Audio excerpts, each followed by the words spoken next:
After their first win against Serbia, Brazil will be taking on Switzerland tonight. But they will be without the services of Neymar, who suffered an injury in the first match. So Sundeep, can Brazil perform good in the absence of Neymar? That's the big question at the moment. I don't know. I don't think that's the big question, because it's a very simple fact. Neymar is a big player. Neymar plays for big clubs. Neymar has massive amount of transfer money that goes on him. So there's a perception. But I do believe that whenever Brazil plays, of course, you'll always have a star player, irrespective of what the team is. But I just have a feeling that probably without Neymar, there'll be a little more freedom in the team. I'm not talking from a point of negative or positive. I'm just talking from the point of a guy who probably has so much of attention on him that the rest of the team probably feels a little left out. I think this left out business is probably going to give some form of wings to Brazil today. So it's not about a substitution who's going to come in for him. He of course plays a very, very crucial role in that. You know, it's almost like a Messi kind of a role. There's so many other star players in various teams who play a very central role. But Brazil doesn't require anybody to come in and replace him, because first of all, he's irreplaceable as a player. You know, as a mind, he's also, you cannot find another one like him, because he knows how to juggle, he knows what balance the team is in. The man has so much experience that it's so difficult to even try and understand that even if you're 0-1 down, Neymar probably is thinking how to make it 1-1. Of course, others think, but Neymar thinks a step ahead. So in that way, I don't think that this whole replacement business really works for Brazil. Brazil is, I mean, you know it, the kind of array of talent they have. But if I just turn it around and ask you, not what they'll do without him, but even if they want to fill up that particular gap, do you really think there is a player who can just wear Neymar's shoes and just walk into the side? Is there a player there? To be honest, there's no one in the Brazil squad who can, perfectly replace Neymar. His passing range, his dribbling skills, his shooting skills, his vision is just outstanding. They have some good players, not good, really good players, but no one can do all what Neymar does. So, but there are still options. There is Rodrigo, who plays for Real Madrid on the right flank. Tite could, station him in the cam position if he comes out in 4-2-3-1 position. He can also play Fred, who plays well along with Casemiro at Manchester United, and he presses really well. So Fred's pressing can help Brazil in the final third. And he can also play Bruno Guimaraes, who has showed that what he's capable of at Newcastle United. He's a box-to-box midfielder, goes back, comes up. So he has ample of options. Then he can also change the formation. Yeah, I was just coming to that. Do you think Tite will change the formation? I'm just asking because Switzerland just might be ultra defensive. Switzerland might try and gobble up Brazil. Okay, let's wait and see whether we can get a counter or not. It's not a team that can really force their way in, and especially against ball players. So do you think there could be a change? I mean, I know you're going to say there may not be a change because he'll probably stick to it. But can he change, and should he change or not? I believe that 4-3-3 would be a good formation for Brazil. They will be much more balanced, and against a side like Switzerland, who would like to defend in this game, 4-3-3 will allow them to defend as well as attack in a unit. And in the absence of Neymar, that's what they need to perform as a unit.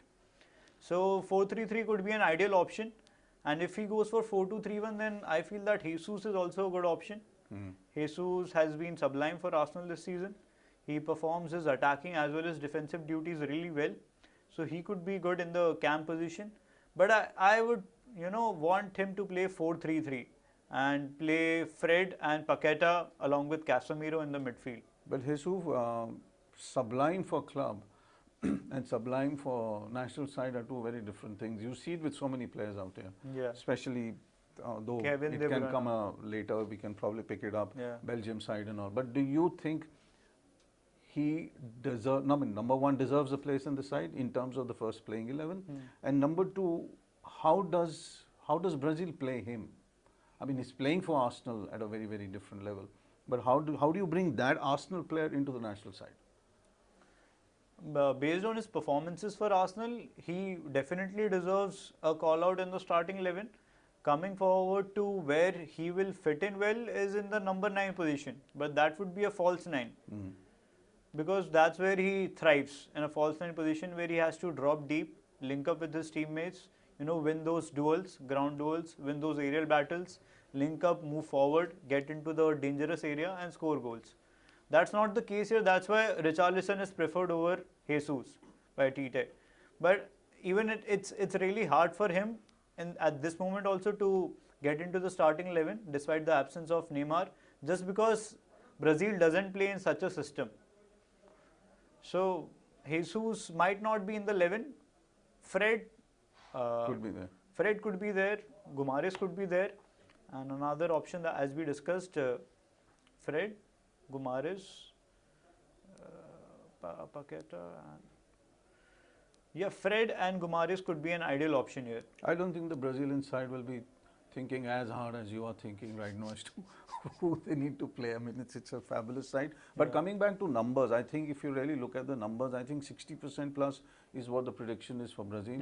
And it probably goes down to 18% or something for a draw and 30 odd or 20 odd for Switzerland.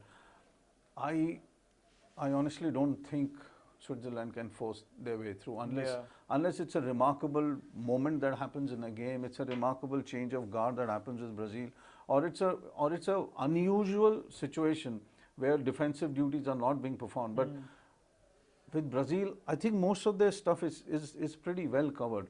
Of course, you can have a couple of questions, 1 or 2 points on how the defensive system probably may fail.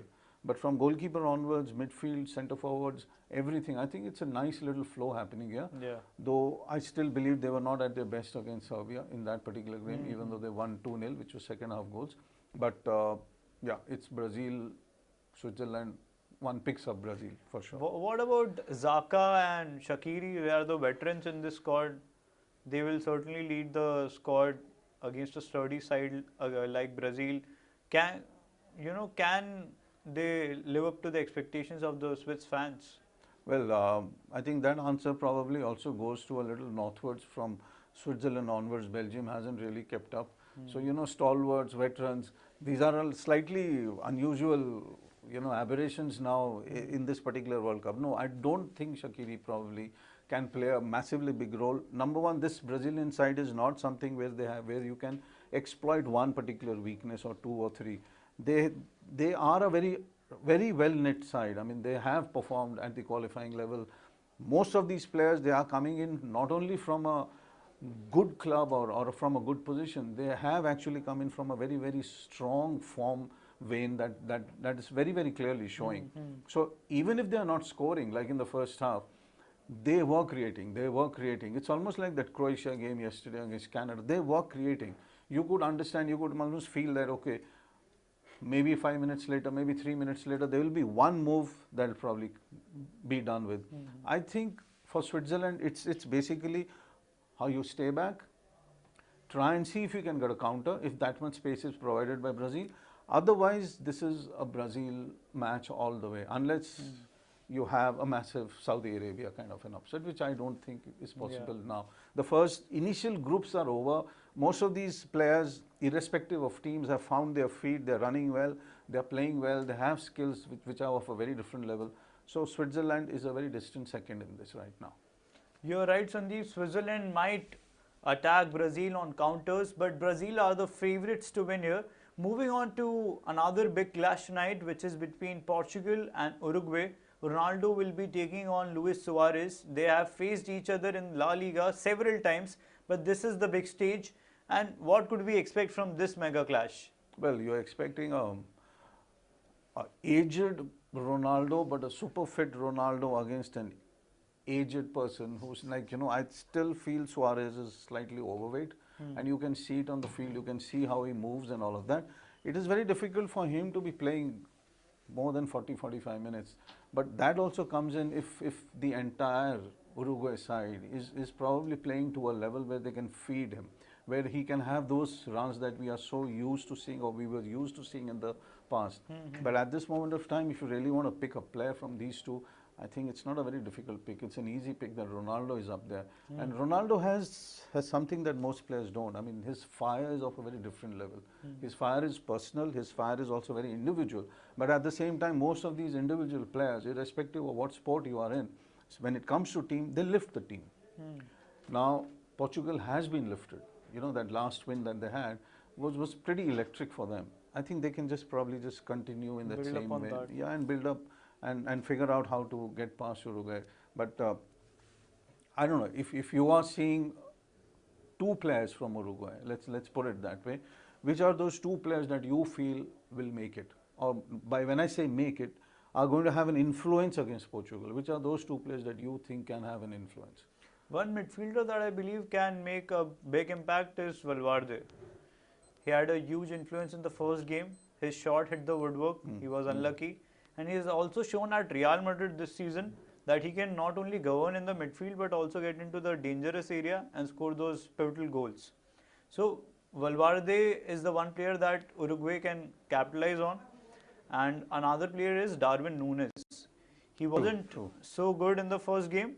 He wasn't, linking up well with Suarez, just because of Suarez's pace, or maybe they were not able to play that combination play. But I feel that if he get the right crosses inside the box, if he get the right through balls, then he has it in him to convert those chances. Darwin Núñez. But lastly, surprisingly, if you just look at the prediction numbers, they're very equal, which I'm quite surprised with. That you have a Portuguese side that is having momentum. You have an Uruguayan side that probably has a little bit of a momentum, but not something that can carry them through. But 35% on both sides was quite surprising when I was just looking at the prediction numbers. Now, I don't know whether these prediction numbers will hold, but at this stage, I think Portugal just might have an edge. Scoring-wise, Portugal might have They an have edge. some really good players, Fernandes, then Ruben Diaz. Yeah. And we I mean, saw these are the what players who Felix can did create. in Yeah. the last match, that finish against Ghana. Oh yeah, that was true. So they have more, star players than Uruguay in their squad. But okay, lastly, I just want to ask you one last thing about this: is that do star players matter in a World Cup game? I mean, I know they matter in a club game, and probably unless a massive upset happens somewhere along the line. But do star players matter, or will they matter tonight? Come at the World Cup, everyone is, at the top of their game because there's a sense of belongingness involved. They are playing for their nation. They give their everything. That's why we are seeing so many upsets in the tournament. True. Because everyone is at the top of their game.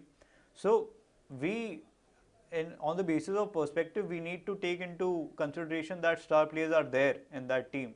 But whether they can perform or not, that remains to be seen. That depends on day to day, whether they can do it or not.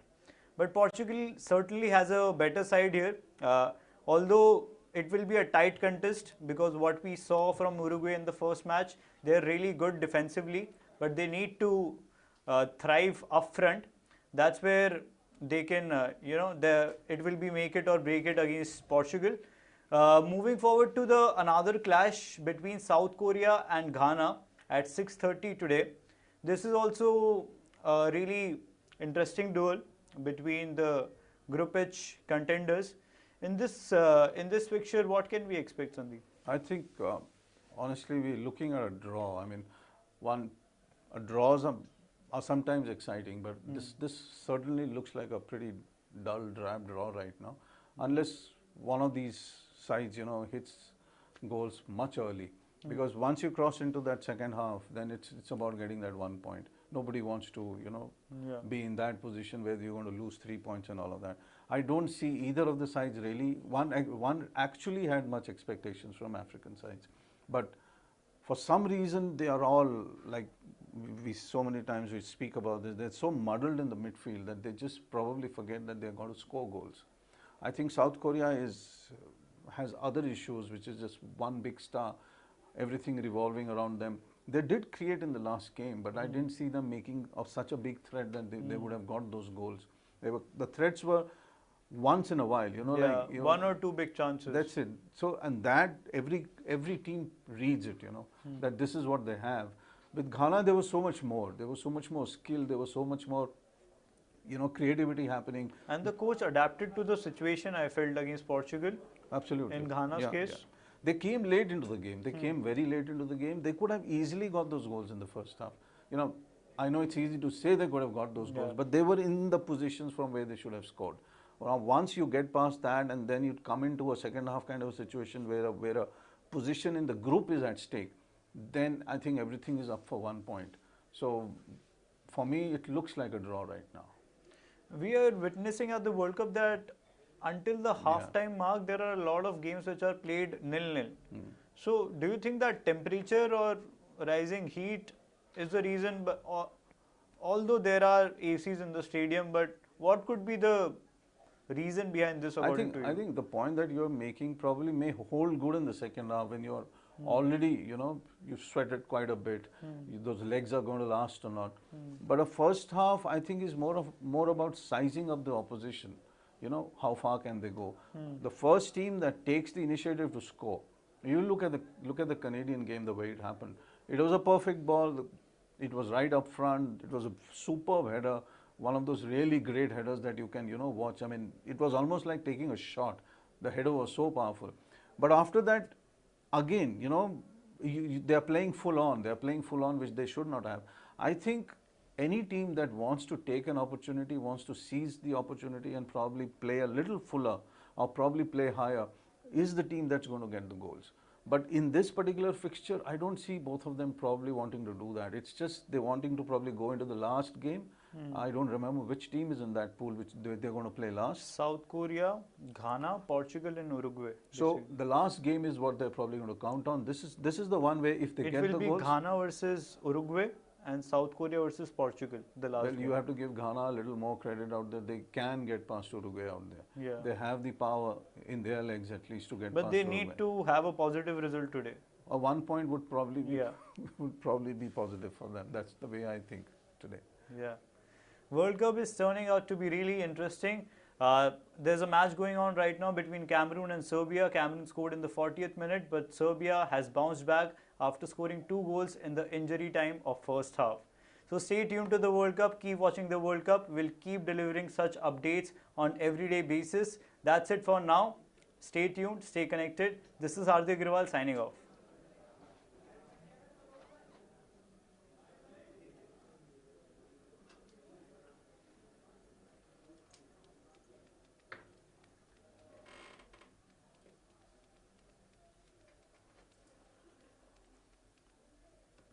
Oh, this 3-3, sir.